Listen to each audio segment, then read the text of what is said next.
Olá, eu sou Jeremias Gomes, você está no Alesp Conecta. Em tempos de pandemia, tudo muda, não é? E com as crianças? Muda e às vezes até regride o comportamento. E esse é o tema do programa de hoje. A gente vai falar sobre regressão. Se o seu filho, o seu sobrinho, você está percebendo um comportamento diferente, ele não fazia xixi na cama e agora faz, né? Tinha birra que ele tinha até deixado e agora voltou. Pode ser fruto dessa pandemia, sim. Por isso que eu vou conversar com uma psicóloga que é entendida no assunto, nós vamos falar com a Renata Ishida. A Renata é psicóloga e ela também é coordenadora de conteúdo do LIVE, Laboratório de Inteligência de Vida. Obrigado por nos atender, Renata. Acho que é um momento importante agora para a gente compartilhar o nosso conhecimento, né? Está todo mundo isolado, então, quanto a gente puder estar junto, trocando e se acolhendo nessas questões, melhor. Renata, eu estou falando de São Paulo, você é do Rio de Janeiro, e eu estava aqui pensando, né? A gente, principalmente quem está no local de praia, né, adora sair, né? Então é difícil para todo mundo, mas você sabe que esses dias tinha uma criança aqui, minha vizinha, gritando, né? Eu quero sair, eu quero sair. Muda muito o comportamento das crianças nesse isolamento, como dizer, nesse aprisionamento praticamente que muitas pessoas vivem, né? Na verdade, não é que muda o comportamento, né? Todo o ambiente da criança mudou. A criança, ela está muito acostumada à rotina, né? Quando a criança tem uma rotina, a rotina faz com que ela tenha uma certa segurança daquilo que vai acontecer.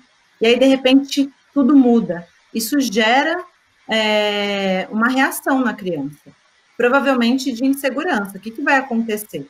Né? Então, se também a pandemia tem gerado insegurança nos adultos, isso também vai refletir na questão das crianças, e o comportamento delas provavelmente vai apresentar algumas alterações. Então, está todo mundo aí sofrendo de saudade, de um convívio social, e para as crianças não é diferente, né? Então, ainda mais criança que está acostumada a ir para a escola, conviver com outras crianças. Hoje em dia, a gente tem uma grande população de crianças que são filhas únicas, né? Então, aí, ser privado de ter uma companhia de outras crianças é muito difícil.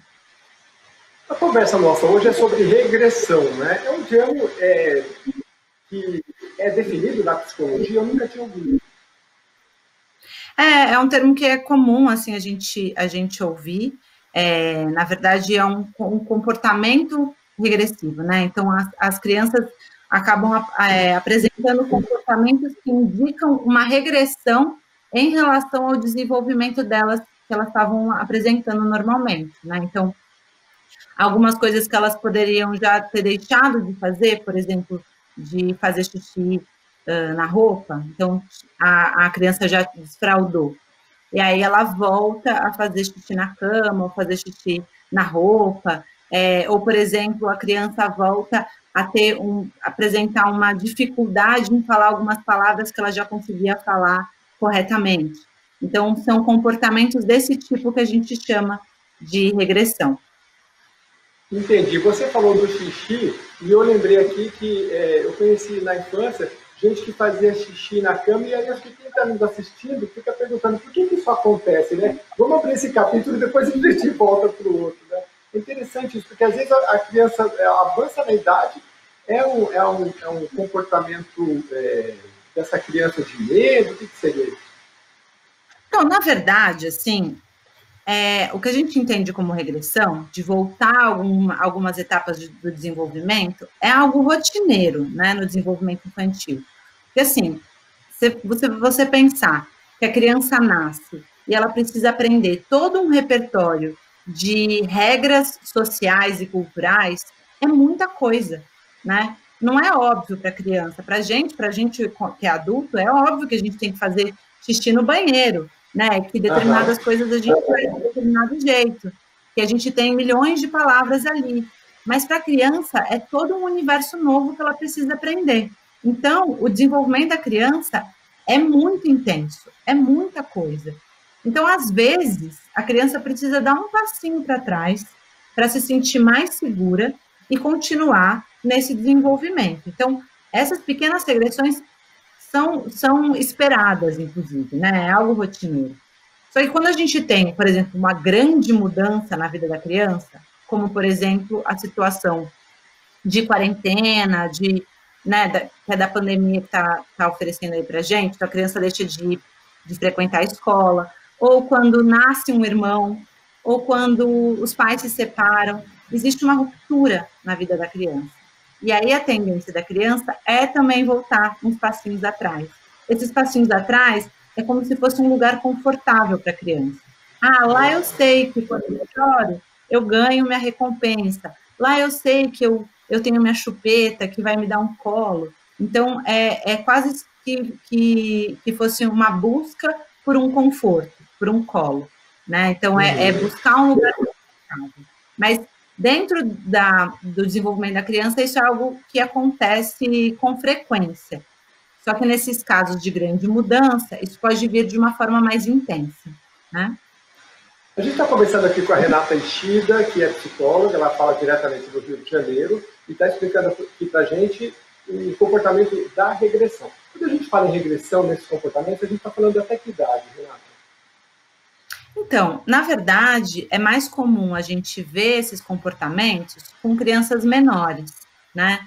Porque as crianças pequenas, elas ainda têm uma dificuldade de conseguir expressar aquilo que sente de uma maneira verbal, né? De poder falar sobre o que sente. Então, quando a gente tem pouco repertório verbal, quando a gente não consegue explicar o que a gente sente, normalmente vem em forma do corpo, né? Vem em forma de sintoma, é o que a gente costuma dizer. Isso não quer dizer que não aconteça com as crianças mais velhas, mas elas vão acontecendo de outras formas, né? Não necessariamente com a regressão propriamente dita. Algumas questões da vida da criança mais velha, elas podem apresentar com agressividade ou com algum tipo de grau de isolamento, outros tipos de alteração de comportamento. Mas na criança pequena é mais nítido esse tipo de acontecimento. Como é que os pais têm que se preocupar na relação de ter bons comportamentos, assim, porque a criança, eu estava lendo, por exemplo, que ela é como um para-raio, ela recebe todas as influências do ambiente, às vezes não sabe expressar. Então a mãe chega brava, né? E aí a criança fala, nossa, minha mãe está brava, e eu não sei nem como expressar isso, né? Então, qual é a importância da gente saber principalmente dessa criança que você falou, acho que até 3 anos, 4 anos, né? Para, sei lá, não brigar na frente da criança, enfim. Então, quando eu falo de para-raio, né, que a criança é um grande para-raio da família, é porque muitas vezes as famílias, elas chegam no consultório, né, que eu também atendo clinicamente, e acreditam que é uma questão da criança. A criança volta a querer mamar uma mamadeira, ou procura o seio da mãe, ou volta a fazer xixi na cama, como se isso fosse uma questão da criança. E muitas vezes ela está respondendo a uma questão do ambiente, né, então a família está nervosa, né? A família não está sabendo lidar com essas mudanças.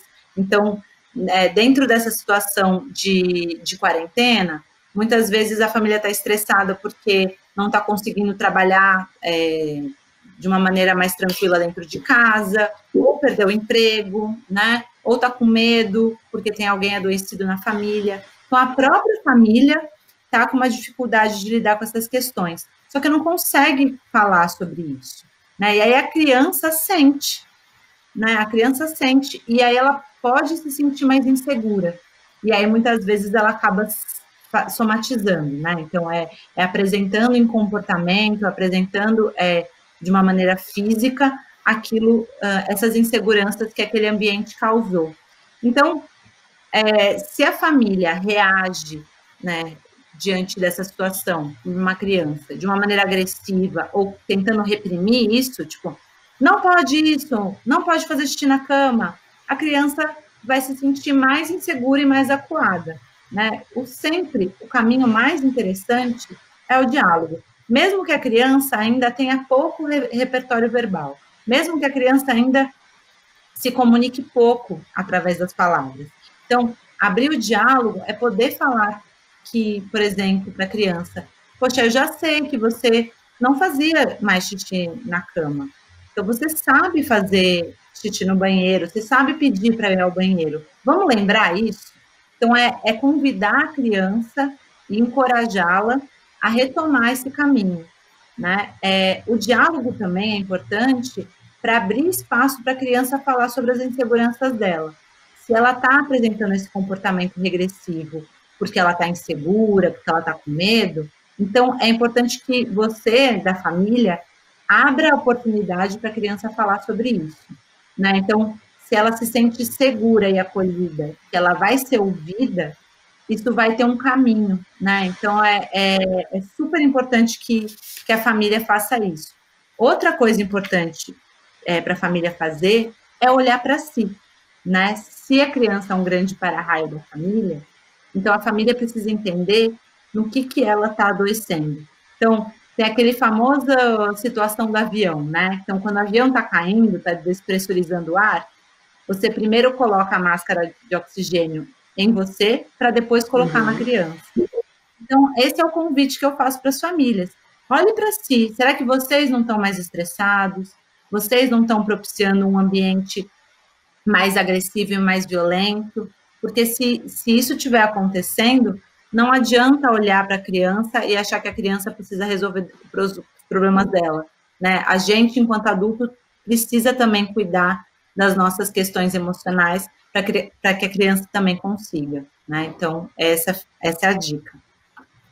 Em relação a uma orientação psicológica, como é que tem que se dar? Porque eu sei que tem tratamento psicológico que envolve a família, mas eu não sei, talvez os homens sejam um pouco mais resistentes. A mulher pode falar para o marido, olha, não está legal o clima, né? Vamos procurar uma ajuda psicológica, até porque a nossa filha, o nosso filho está meio abalado, né? E pode ser que o marido fale assim, não, eu não quero saber disso, né? É importante esse envolvimento, de repente ela fala, não, mas vamos pela criança também, né? Eu digo isso quando o clima, que às vezes a gente sabe que durante a pandemia os casais vivendo junto, numa proximidade maior, os conflitos acabam acontecendo mais. Então, como é que essa ajuda psicológica tem que se dar?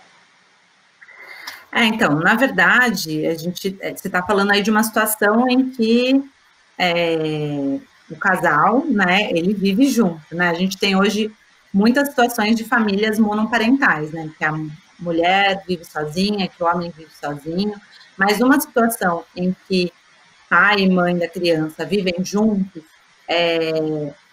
ou mesmo eles vivendo separados, acho que essa é uma decisão que precisa ser tomada em conjunto, né? E acho que um bom profissional vai conseguir conduzir da melhor maneira esse atendimento, né? Então, trazendo a família para poder cuidar e refletir das questões familiares, né? E não responsabilizando a criança pela situação que ela está. Então, é importante, na verdade, quando a família procura ajuda profissional, entender que o cuidado vai ser para ela, né? Para toda a família. E aí está disponível, né, a olhar as próprias questões, né? Então, todo o processo de acompanhamento psicológico é um processo corajoso também, porque é você lidar com as próprias vulnerabilidades. E nunca é tão simples assim, né? Nunca é tão fácil assim. Por isso que a gente resiste, por isso que a gente culpabiliza o outro, por isso que a criança somatiza, por isso que a criança adoece, né? Porque a gente, adulto, tem mais dificuldade de assumir que nós temos os problemas, né? Que nós somos os problemas também. Pois é, esses dias me mandaram no WhatsApp uma figurinha do Simpsons, aí ele estava assim, colocando assim, se eu sei, a culpa é minha, eu coloco em quem eu quiser, né? Então, assim, é uma brincadeira. Até os psicólogos sempre falam, né? Não pense em culpa, pense em responsabilidade, é diferente. A gente está falando com a Renata Ishida, direto do Rio de Janeiro, ela é psicóloga e ela também integra o LIV, que é Laboratório de Inteligência de Vida. Daqui a pouco eu queria que ela explicasse um pouquinho como é que funciona, mas eu queria que você desse algumas dicas para os sinais, porque geralmente a gente uma depressão, por exemplo, de repente você acorda, está com o olho piscando, e já chegou no momento que você explode, aí tem que tomar remédio. Mas tem sinais que vêm antes, né? Em relação à criança, como é que os pais podem estar atentos na mudança desse comportamento? Então, como eu disse, né, anteriormente, alguns comportamentos, eles são corriqueiros, né, do desenvolvimento da criança. Faz parte da criança estar num desenvolvimento de linguagem, por exemplo, e de repente, por uma situação de insegurança, ela volta a falar meio manhoso, uma palavra ela fala um pouco mais, uma voz mais infantil, ou errando aquela letra que normalmente ela não errava mais, ou tem uma escapadinha no xixi.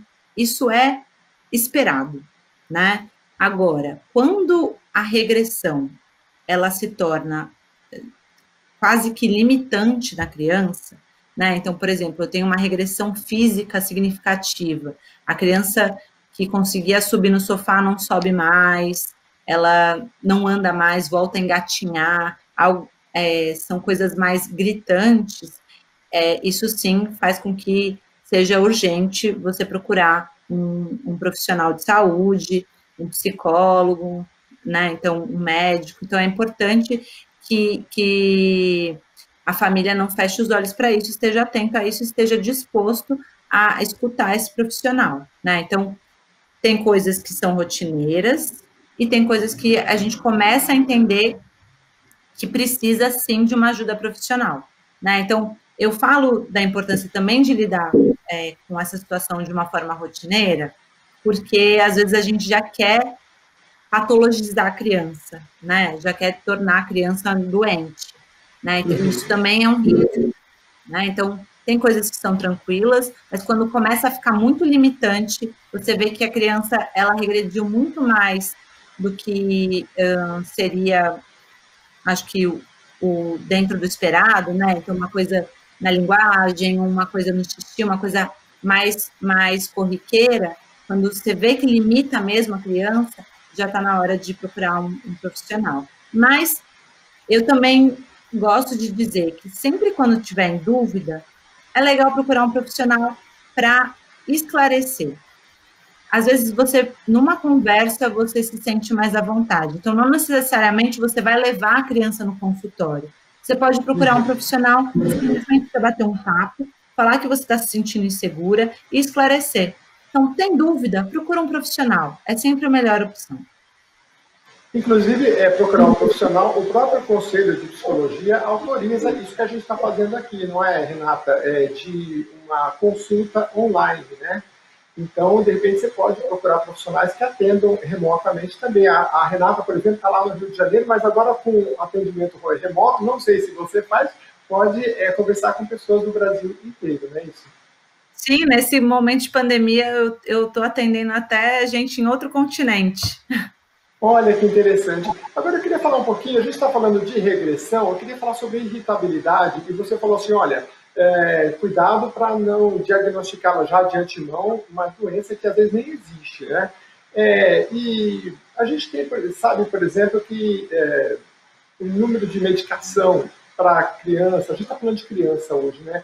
Mas dos hiperativos aumentou muito. Eu queria uma resposta sua nesse sentido. Em que momento que a família, né, deve falar, olha, já passou de um limite, né? Eu já fiz reportagem que a mãe falou assim, teve um dia que o menino ele era hiperativo, estava em cima do telhado, e eu falei, esse foi o limite, porque ele já não parava e não tinha mais controle, né? Mas também medicar demais, de modo como eu já vi, que a criança ela passa da superatividade para uma letargia muito grande, então, queria que você desse essa orientação, porque não é fácil, né, lidar com isso. Não é fácil. Acho que tem uma coisa, quando você fala de limite, também tem uma questão assim, qual é o limite, muitas vezes qual é o limite do adulto? Qual é o limite que eu suporto cuidar, né? Então, isso fica também complicado, porque como é que você mede o limite? Então, muitas vezes é o limite do adulto, não é o limite da criança. A questão do perigo da medicação, né, do perigo no sentido da delicadeza de você medicalizar uma criança, é que, normalmente, quando a gente fala de um adoecimento ou de um transtorno psíquico, né, das emoções, ele está apontando, esse adoecimento está apontando por uma questão que precisa ser cuidada, né? Um sintoma sempre vai ser o porta-voz de um problema, para falar assim, olha, tem alguma coisa errada aqui, né? Então, por exemplo, quando a gente está gripado, se a gente tem febre, é porque a febre é o sintoma, é o porta-voz da gripe, está falando, tem alguma coisa errada no seu corpo. No caso do adoecimento psíquico, também. Se a criança começa a fazer xixi na cama todos os dias, ou se ela está super agitada, de um jeito muito agressivo, batendo a cabeça na parede, ou agredindo o irmão todos os dias, a criança está te comunicando que alguma coisa não está bem. Se a gente medica antes de saber o que ela está querendo comunicar, você perde a oportunidade de cuidar da causa do problema, daquilo que ocasionou tudo isso, né? Então, essa é a delicadeza também da medicação. É preciso tentar ouvir e descobrir primeiro o que está acontecendo, né? A medicação, sim, ela é importante em alguns casos, mas ela precisa ter um acompanhamento muito de perto e muito sensível do profissional que vai fazer isso, né? Então, não existe um limite determinado é nessa hora que precisa, é nessa hora que não precisa. A gente está falando da vida humana, a gente está falando das relações. É importante também saber que não necessariamente se uma criança vai tomar medicação nesse momento, isso vai ser para a vida inteira.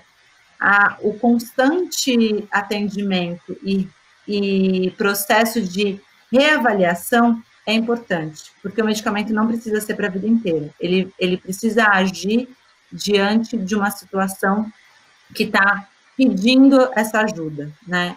O medicamento vai ser uma ajuda naquele momento, né? Então, é importante, né? Ele não vai ser uma cura e ele também não vai ser uma resposta inteira, né? Mas eu sempre digo que quando a família está com uma dificuldade de entender o que está acontecendo e de o que fazer com o que está acontecendo, busque ajuda profissional, mesmo que for só para tirar essas dúvidas. Muito interessante. Por isso que eu te falei da questão de envolver toda a família, porque às vezes a mãe fala assim, não, ele é super ativo, e agora em tempo de pandemia pode ser que a criança está super irritada, aí né, você brinca, não, mas dá atividade, ele é super ativo. Não, mas ele já está na aula de inglês, do karatê, ele faz não sei o quê, e ele vive preparando as árvores e não para nunca. Só que você vai ver a família também, tem outros componentes, né? Talvez o casal discuta muito, agora está mais irritado. Então tem que ter esse olhar completo, né? E por isso talvez a ajuda seja, o psicólogo seja não só para a criança, mas olhar a família como um todo, né? Essa questão da hiperatividade que você disse, né, é super interessante, porque a gente acha que o que vai ajudar a criança hiperativa é encher ela de atividade, né? Ou a gente já está dando o nome da criança de hiperativa, antes mesmo de entender o que ela está pedindo para a gente. Mas essa necessidade nossa de entreter a criança 24 horas por dia, a gente está fazendo com que ela não consiga lidar com a questão do tédio. A gente não está dando a oportunidade da criança criar recursos para ela se entreter ela mesma, né? Então, quando a gente oferece para a criança um espaço tedioso, a gente está dando a oportunidade da criança aprender a lidar com isso, aprender a esperar, aprender a criar, né? Porque, assim, se a gente dá um monte de brinquedo pronto para a criança se entedia muito mais rápido. Ela vai mudando de brinquedo para brinquedo, né? Aí, uma amiga minha falou assim, o dia que as minhas crianças mais se entreteram foi um dia que eu não dei nenhum brinquedo para elas, eu só dei um colchão. E aí esse colchão virou um tapete voador, depois virou um navio, e depois virou uma cabana, e por fim virou um colchão mesmo, que todas deitaram lá e dormiram de tão cansadas que elas estavam, né? Então, a importância de a gente lidar com a nossa ansiedade para que a criança possa lidar com a tela. Muito legal. Eu estou conversando aqui com a Renata Ishida, diretamente do Rio de Janeiro. Eu não vi sotaque na voz dela, não sei porquê, se ela é do Rio de Janeiro ou não.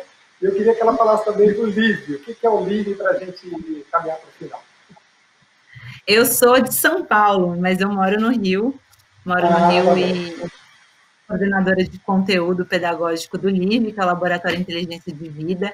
É um programa socioemocional que faz parceria com as escolas do Brasil inteiro E nessa parceria, a ideia é que o LIVE consiga ajudar a criar um pilar socioemocional dentro dessas escolas parceiras. O que é isso? O que é esse pilar socioemocional? É a gente entender que o desenvolvimento humano, ele não se dá só através dos aspectos cognitivos. Esses aspectos cognitivos, eles são contemplados pelos aspectos socioemocionais. O que são esses aspectos socioemocionais? É um pouco disso que a gente está falando, lidar com o tédio, saber falar sobre as emoções, reconhecer as próprias emoções e saber falar sobre elas. É comunicação, é empatia, é autoconhecimento, é autogestão, né? É trabalho em equipe, é pensamento crítico. Então, no Laboratório de Inteligência de Vida, a gente, junto com as escolas, faz com que o ambiente consiga proporcionar esse desenvolvimento socioemocional de uma maneira mais potente para os alunos, para a escola e para a família, né? Então, a ideia é bem essa.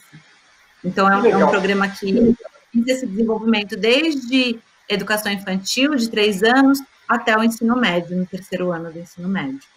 E essa parceria vocês fazem só com escola privada? São com escolas privadas. A gente tem agora o Espaço de Ser, que vai começar também a oferecer um programa de educação integral para escolas públicas, e temos o LIVE, o Laboratório de Inteligência de Vida, que é voltado para as escolas privadas. Legal. Então, eu queria que você desse uma dica para todo mundo que é de escola pública também, que está preocupado com as crianças nesse momento de pandemia, já que você trabalha com educação, com crianças, porque a gente vê assim, as mães, a fulaninha lá de 2 anos, 3 anos, ela nem não fazia nada, foi para a creche, voltou dançando, voltou fazendo tudo, porque teve sociabilidade. E agora que essas crianças não têm sociabilidade, o que você orienta os pais? Não é papel dos pais, talvez totalmente ser educador, mas eles talvez estejam confusos, né, em passar alguma informação educativa. Acho que acho que esse momento de pandemia, de isolamento social, está mostrando o quanto a gente precisa estar mais em rede, o quanto a gente precisa se comunicar mais, né? Acho que as famílias estão vendo também o grande desafio que as escolas têm, que não é fácil, né, educar crianças, e ao mesmo tempo, acho que as escolas estão conseguindo entender também a fragilidade das famílias, né, a fragilidade que é ter que trabalhar e ter que dar conta aí das crianças. Acho que uma dica que eu dou, assim, é para que as famílias tenham paciência, né, que não fiquem tão temerosas em relação a perder o ano, a querer que todas as informações e todos os conhecimentos que estavam previstos para serem aprendidos, eles sejam, a gente dê conta deles, mas que possam estar junto com as crianças em alguns momentos, né? Então, estabelecer uma rotina em que a criança saiba que naquele momento é o momento de estudar, aquele momento é o momento de brincar, e o outro momento é o momento de comer, que a família vai ter um tempo, sim, para se dedicar a esse processo de aprendizagem, vai se interessar por esse processo de aprendizagem. Não tem nenhuma atividade específica que eu sugiro, mas eu acho que o mais interessante é tentar lembrar que vão ter muitas atividades, essas atividades estão disponíveis aí na internet de montão, mas que também se possa trabalhar o espaço vazio, né? Que as crianças possam criar, que elas possam descobrir, se descobrir criadoras, né? Então, essa é uma dica preciosa, porque normalmente as famílias querem antecipar o sofrimento da criança, não deixar nem a criança sofrer e lidar com esse sofrimento. Acho que outra dica que eu dou é abrir essa possibilidade de diálogo, né? É assim que as crianças vão começar a aprender a nomear os sentimentos, a nomear aquilo que sente e a conversar um pouco mais sobre suas próprias angústias. A criança aprende muito mais quando ela vê também que os adultos, eles não ignoram o que sentem. Eles reconhecem o que sentem e dão uma direção para isso. né? Então, a criança, ela aprende muito observando isso. Então, é lembrar também da gente mesmo se acolher, porque assim a criança vai aprender muito mais. Eu conversei com a Renata Teixeira, psicóloga. Muito obrigado pela sua atenção. Imagina. Obrigada a você. Por aqui. Eu que agradeço. A gente tem um delay, né? A gente agradece, aí a pessoa agradece de novo, mas agora a gente encerrou e eu agradeço bastante a Renata Teixeira. Dá para conversar a tarde inteira com ela, né? Um papo bom mesmo, um bom de papo. Obrigado, querido. E olha, você que nos acompanhou, obrigado pela sua audiência. E o recado está dado, né? Muita conexão, né? Ainda que seja pela internet, muita conversa com as crianças para superar esse período que, como a Renata explicou, não precisa ficar cobrando tudo. Ah, vou perder o ano de 2020, a gente já está em junho, não é? Pois é, mas quantos ensinamentos essa epidemia nos trouxe para a família e para as crianças, né? Não é só a questão cognitiva, como ela nos colocou aqui. A gente é muito mais que esse período está ensinando tudo isso para a gente. Obrigado pela sua companhia. Continue mandando os temas que a gente vai produzindo aqui.